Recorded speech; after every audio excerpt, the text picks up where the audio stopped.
আগামী বছর ঈদে মুক্তি পাবে আর মুরুগাজ পরিচালিত ও সালমান খান অভিনীত সিকান্দার সিনেমাটি।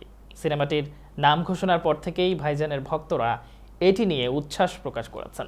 সিনেমাটিতে সালমানের বিপরীতে রয়েছেন দক্ষিণী ভারতীয় সিনেমার জনপ্রিয় অভিনেত্রী রশ্মিকা মান্দানা। তবে এ সিনেমায় নির্মাতা আরও একজন নায়িকাকে চূড়ান্ত করেছেন।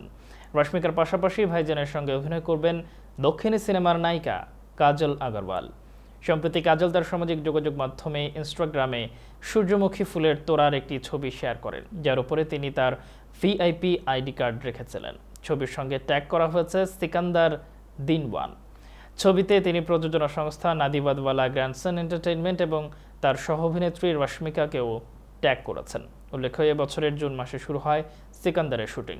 ছবিতে সালমান খানের পাশাপাশি গুরুত্বপূর্ণ চরিত্রে আছেন বাহুবলী সিনেমায় কাটাপ্পা খ্যাত সত্যরাজ, রয়েছেন প্রতীক বাব্বারও। এ সিনেমার মাধ্যমে দীর্ঘ সময় পর পর্দায় প্রত্যাবর্তন করতে যাচ্ছে ভাইজান। তার সর্বশেষ মুক্তিপ্রাপ্ত সিনেমা ছিল টাইগার 3।